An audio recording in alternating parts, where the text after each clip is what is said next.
గత ప్రభుత్వం చేసిన ఈ ఏపీ ల్యాండ్ టైటిలింగ్ యాక్ట్ ఏదైతే ఉందో 2022 అది వివాదాలను పెంచే విధంగా ఉంది తప్పితే ప్రజలకి భరోసా కలిగించే విధంగా కానివ్వండి, ప్రజలకి ఇంకా మెరుగైన రిజిస్ట్రేషన్ టైటిలింగ్ విధానాన్ని తీసుకొచ్చినట్టు కానీ ఎక్కడ లేదని చెప్పేసి మనం చేస్తామండి. ఏదైతే చట్టం తీసుకొచ్చిందో గత ప్రభుత్వం అది రెవెన్యూ వ్యవస్థల్ని, ఇప్పటికి అమల్లో ఉన్న రెవెన్యూ వ్యవస్థల్ని, రిజిస్ట్రేషన్ వ్యవస్థల్ని, అదేవిధంగా ల్యాండ్ రికార్డ్స్ వ్యవస్థల్ని పూర్తిగా ధ్వంసం చేసే విధంగా ఈ చట్టాన్ని తీసుకొచ్చిందని చెప్పేసి మనకి సవినీయంగా మనం చేస్తాను. అంతేకాకుండా గత ప్రభుత్వ వ్యవహార తీరు చూసి మా ఆస్తులు కూడా తాకట్టు పెట్టుకుంటారేమో, ఎందుకంటే మద్యం అమ్మకాల ద్వారా వచ్చే 20 సంవత్సరాల్లో వచ్చే ఆదాయాన్ని కూడా తాకట్టు పెట్టగలిగిన ఒక ప్రభుత్వం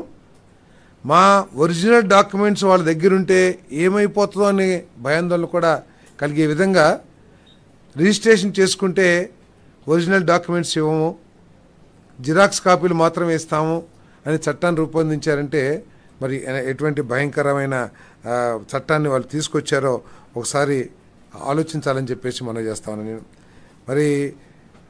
దాని మూలంగా ఈరోజు ఇదే చట్టం ఉండేటైతే గనక టైటిల్ రిజిస్ట్రేషన్ ఆఫీసర్ జారీ చేసే జనరల్ పవర్ ఆఫ్ అటార్నీ, ఇప్పటికే గిఫ్ట్ డీడ్లు, ఇంకా వేరే డీడ్స్ ఉంటాయి కదండి, గిఫ్ట్ డీడ్స్, వాటన్నిటినీ కూడా మార్టిగేజ్ డీడ్స్, వీటన్నిటిని కూడా మళ్ళీ రిజిస్టర్ చేసుకోవాలని కూడా ఎప్పుడో మనకి తాతలో లేకపోతే ఎవరో గిఫ్ట్ డీడ్లు ఇచ్చుంటారు, వాటన్నిటినీ కూడా మళ్ళీ రిజిస్ట్రేషన్ చేసుకోవాలని చెప్పేసి కూడా ఆ చట్టంలో పొందుపరచడం జరిగిందని చెప్పేసి మనం చేస్తాను. మరి ఆ చట్టం మూలంగా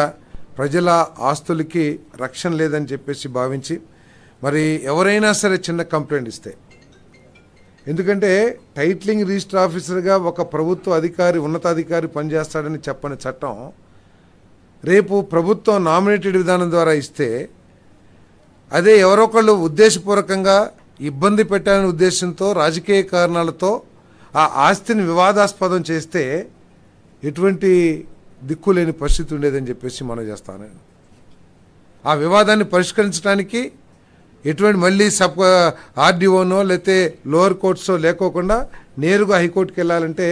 ఎటువంటి ఇబ్బంది ఉండేదో కూడా ఒకసారి ఆలోచించామని చెప్పేసి మనం చేస్తాను. దానికోసం ఈరోజు మరి ఆ చట్టాన్ని రద్దు చేసామని చెప్పేసి కూడా మరి చంద్రబాబు నాయుడు గారి ప్రభుత్వం, కూటమి ప్రభుత్వం